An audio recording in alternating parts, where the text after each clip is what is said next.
Kemudian di antara akidah Ahlussunnah wal Jamaah yang paling penting juga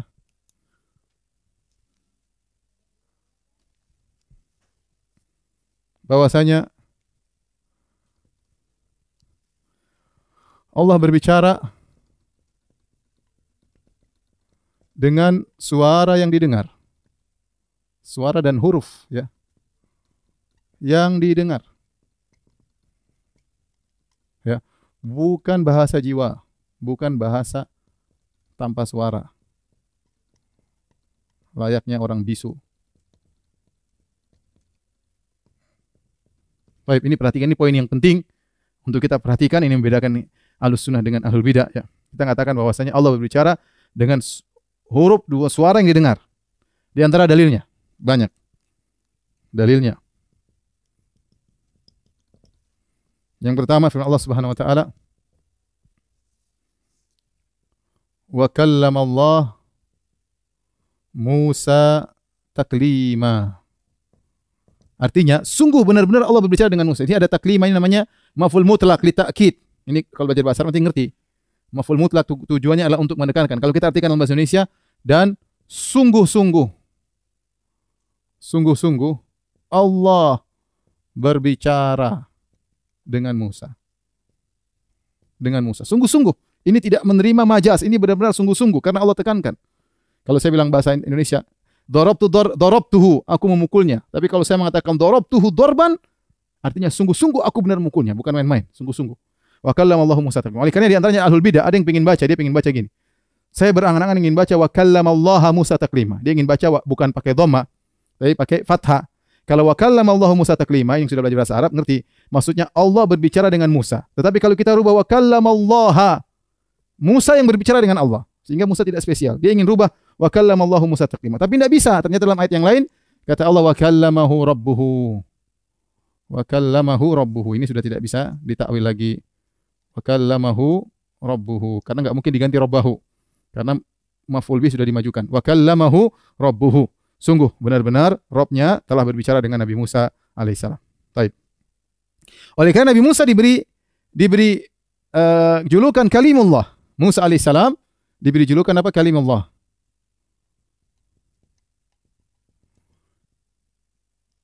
Kalimullah.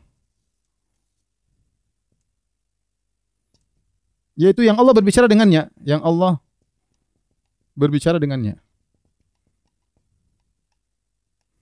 Jadi tidak semua nabi Allah langsung berbicara dengan, tidak semuanya. Ya, makanya dalam Al-Qur'an ya Allah Subhanahu wa taala berfirman dalam surat Syura ayat 51, "Wa ma kana li basyarin an yukallimahu Allahu illa wahyan aw min wara'i hijabin aw yursila rasulan." Ya. Tidak semua. Jadi kata Allah Subhanahu wa taala, tidaklah ada seorang pun yang Allah ajak berbicara dengan dia kecuali dengan 3 cara. Dalam surat Asy-Syura ayat 51. Allah berfirman ya.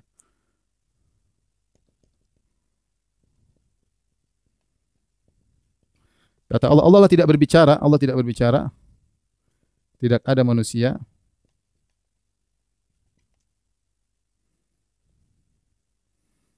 yang Allah berbicara dengannya kecuali dengan salah satu dari 3 cara. Kecuali kata Allah wahyan yaitu wahyu, au mi wara'i hijab,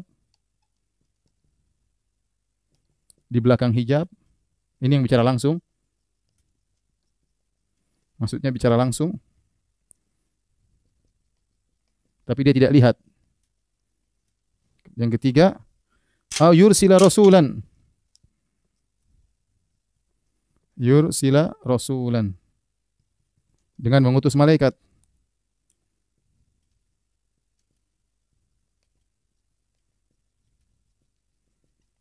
Perhatikan, kenapa saya menyampaikan ini?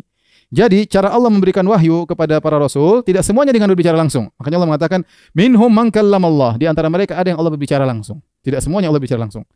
Ya, ada yang Allah kasih wahyu, ya, dengan diberi wahyu langsung di hatinya. Ada yang bicara langsung di wara'i hijab, di balik hijab Allah berbicara dengannya. Ya, seperti Rasulullah SAW tatkala di Isra Mi'raj Allah bicara langsung dengannya. Seperti Nabi Musa alaihissalam di Bukit Tursina Allah berbicara langsung dengannya. Atau yusil rusulan Allah kirim Jibril. Betapa banyak wahyu Al-Quran dari Jibril alaihissalam. Jibril alaihissalam. Nah, kalau Allah tidak berbicara langsung, hanya sekedar wahyu, maka tidak ada faedahnya pembagian ini. Tidak ada faedahnya pembagian ini. Dan tidak istimewa Musa alaihissalam. Karena semua nabi dengan wahyu kalau begitu. Ya. Apa keistimewaan Nabi Musa? Karena Allah bicara langsung dengan dia.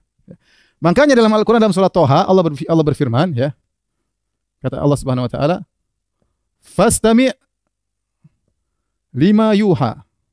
Perhatikan ini dalil yang sangat kuat. Ya, kata Allah Subhanahu Wa Taala, wahai Musa,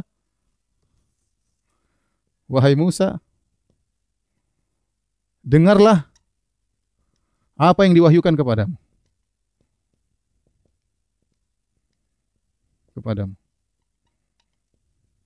Ya. Namanya dengar berarti ada yang didengar atau tidak? Namanya dengar berarti ada yang didengar, ya. Kalau tidak ada yang didengar, maka buat apa Allah Subhanahu Wa Taala suruh mendengar? Allah mengatakan dengarlah. Kemudian di antara dalil bahwasanya Allah berbicara dengan suara dalam Al-Qur'an, yaitu dalam Al-Qur'an banyak ayat ya dengan kata wanadaina, yaitu dengan nida. Nida artinya seruan. Namanya seruan pasti ada suara. Wanadainahu. Ya. Ya Ibrahim misalnya. Ya Musa. Ya Isa. Ada suara didengar. Kalau enggak ada suara buat apa dikatakan nida seruan. Maka tatkala dalam Al-Quran banyak. Wa yauma yunadihim. Wa nadainahu min janibi turil aiman. Wa nadahuma rabbuhuma. Allah menyeru. Menunjukkan bahwasanya ada suara yang didengar. Kemudian juga munajat. Tadi. Wa najjainahu. Ya. Wa qarrabnahu najiyya, bermunajat, berbicara dengan suara pelan. Sama ada suara yang didengar. Kalau tidak ada suara, buat apa? Ya. Ini semua dari Al-Quran. Jelas bahwasanya Allah berbicara, didengar suaranya. Maka Allah mengatakan, wahai Musa, dengarlah apa yang akan diwahyukan kepadamu. Ini penting karena Ahlul Bidah mengatakan Allah bicara tanpa suara, tanpa huruf. Nah, kita harus pahami dengan baik. Di antara dalilnya, dalam hadis ya,